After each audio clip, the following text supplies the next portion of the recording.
आप हमारे विधायक ले लोगे, विधायकों को कुछ पैकेज दे दोगे, विधायकों को कुछ भरोसा दिला दोगे, आने वाले समय मंत्री बना देंगे, आपको सुरक्षा दे देंगे। और आप देख लेना, इस समय जिन्होंने अंतरात्मा से वोट दिया है उन्हें सुरक्षा मिल रही होगी।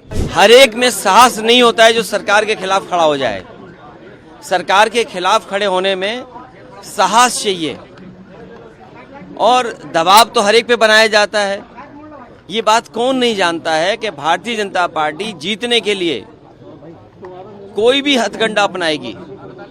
जिस भारतीय जनता पार्टी ने चंडीगढ़ में बेईमानी की हो, बैलेट से जब वोट पड़ा, जीतने के लिए उन बैलेटों को किस तरीके से बिगाड़ा गया, किस तरीके से वोट खराब किया गया, और अधिकारी के माध्यम से उस समय अगर सीसीटीवी ना होता और बैलेट से वोट ना पड़ा होता तो शायद भारतीय जनता पार्टी को इस तरह से बदनाम होते हुए नहीं कोई देख पाता।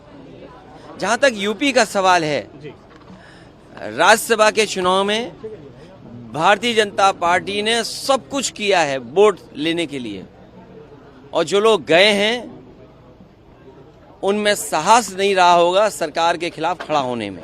सर, क्या कार्रवाई होगी? देखिए, कार्रवाई निश्चित होगी, क्योंकि पार्टी के जितने भी हमारे साथी हैं उनका मानना है कि ऐसे लोगों को दूर कर दीजिए। अभी तक तो कद्दावर नेता लग रहे थे, लेकिन कद्दावर नेता निकले नहीं, ये बात समझ में आ गई।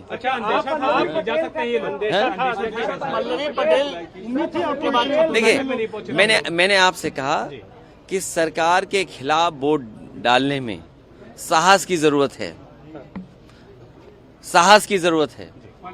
पल्लवी पटेल भी अब वो नहीं दिया होगा वोट, अभी तक नहीं आई है, तो वो जाने, क्योंकि उनकी वे क्या बोला था अभी आपने, अंतरात्मा से। तो मैं किसी की अंतरात्मा के बारे में नहीं जानता हूँ,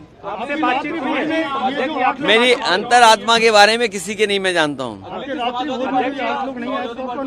कोई बात नहीं, जब जो भोज में नहीं आए, चर्चाएं आपके माध्यम से भी थी, चर्चाएं और तरह से भी थी। अब उन बातों को आप बेहतर समझते होंगे कि कोई क्यों चला गया, किसी को सिक्योरिटी की जरूरत रही होगी, किसी को धमकाया गया होगा कि आपके मुकदमे पुराने हैं, आपका इतना रिकॉर्ड अच्छा नहीं है, आपको ये लाभ दे दिया जाएगा। सुनने में तो बहुत कुछ चीजें आ रही हैं, सुनने में तो पैकेज के बारे में भी आ रही हैं। वो बात समझ में नहीं आ रही कि वो पैकेज छोटा था कि पैकेज बड़ा था। अगर आपको समझ में आ रहा हो तो मुझे जरूर जानकारी देना। उनके बारे में, किसके बारे में क्या कहें, किसके बारे में हम क्या कहें। आपने बात लोकसभा चुनाव से पहले बात की थी, राजा भैया से बात की गई थी, आपके यहाँ से प्रदेश अध्यक्ष ने बात। देखिए, कई बार कुछ लोग, कुछ होता है खबरों में रहने के लिए। देखिए, लोकसभा चुनाव जो उत्तर प्रदेश का होने जा रहा है, वो उत्तर प्रदेश की जनता देख रही है। क्या वो नौजवान जो दौड़ाए जा रहे हैं, जिन पे लाठी पड़ रही है, क्या वो भूल जाएंगे भारतीय जनता पार्टी को? जो लाखों लाख नौजवान परीक्षा दे करके घर लौटा, किराया कहां से लाया था, खाने पीने का इंतजाम क्या किया था, कैसे वो रहे थे, कैसे परीक्षा लिखी, और उसके बाद पेपर आउट हो गया, लीक हो गया पेपर, सरकार ने लीक कराया। और सरकार, मैंने पहले भी कहा, फिर कहता हूं, सरकार ने अगर पहले ही जब लीक हुई थी परीक्षा, उसी समय ठोस कदम उठाए होते तो शायद नौजवानों को इस तरह के दिन नहीं देखने पड़ते। क्या इलाहाबाद में नौजवानों पे लाठी नहीं चली? 69,000 के नौजवान जाने कितने दिन से बैठे हैं, अपना आरक्षण मांग रहे हो, अपने साथ न्याय हो जाए उनके साथ, कितने सालों से इंतजार कर रहे हैं। यहीं पर लखनऊ में आप बुलडोजर लेकर के गरीबों का घर उजाड़ रहे हैं। ये लोग जो जब क्षेत्र जाएंगे तो शायद जनता का कैसे फेस करेंगे, हम ही लोगों को नहीं फेस कर पा रहे। सर, आज का कोई असर लोकसभा चुनाव पड़ेगा क्या सर? पड़ेगा कोई असर क्या? इसका असर कोई नहीं पड़ेगा। समाजवादी पार्टी और मजबूत होगी, समाजवादी पार्टी और मजबूत दिखाई देगी।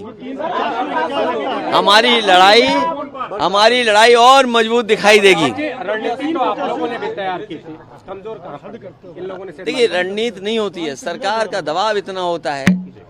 क्या करोगे आप सरकार के सामने? सरकार के सामने क्या करोगे आप?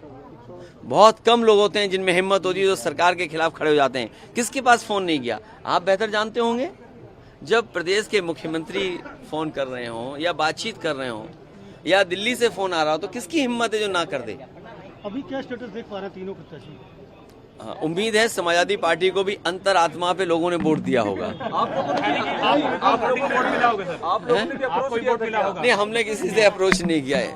ये हमारे काम करने का तरीका नहीं कि अप्रोच करें। अच्छा, हम पे देने को क्या है भाई? हम पे देने को क्या है जो हम किसी पे अप्रोच करें?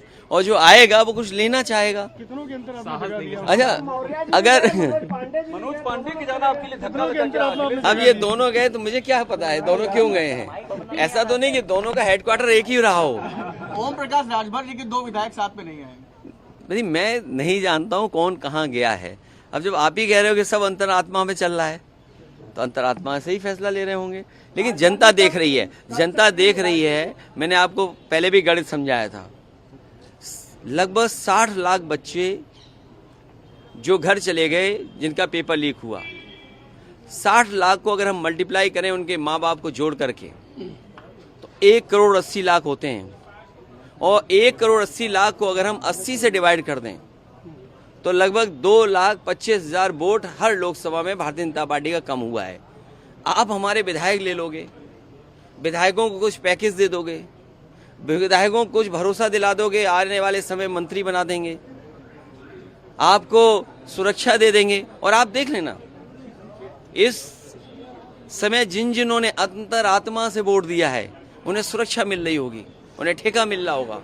पैकेज तो दिखता नहीं है, कई बार कुछ ऐसे पैकेज होते हैं जो दिखते नहीं हैं। वो पैकेज कैसे पता लगेगा? सर, क्या स्वामी प्रसाद मौर्य का नुकसान हुआ आप लोगों के साथ उनके बयानों का? देखिए, अब हम लोग लोकसभा चुनाव में जा रहे हैं। देखिए, ये लोकसभा से पहले की लड़ाई थी, अब लोकसभा में जा रहे हैं जनता के बीच में, और जनता सब देख रही है। इसलिए मैंने कहा कि 2,25,000 वोट तो इनके पेपर लीक से चला गया। ये क्या मुंह लेकर के जाएंगे जनता के सामने? और सोचो, अग्निवीर जैसी नौकरी कौन स्वीकार करेगा? नौजवान, आपकी जो पक्की नौकरी थी वो नहीं दे पा रही सरकार। तो सरकार अगर पैसे से, डरा के, धमका के, एजेंसियों के माध्यम से वोट तो ले सकती है। गिनती वाले चुनाव में तो जीत सकते हैं, लेकिन जनता वाले चुनाव में भारतीय जनता पार्टी नहीं जीत पाएगी।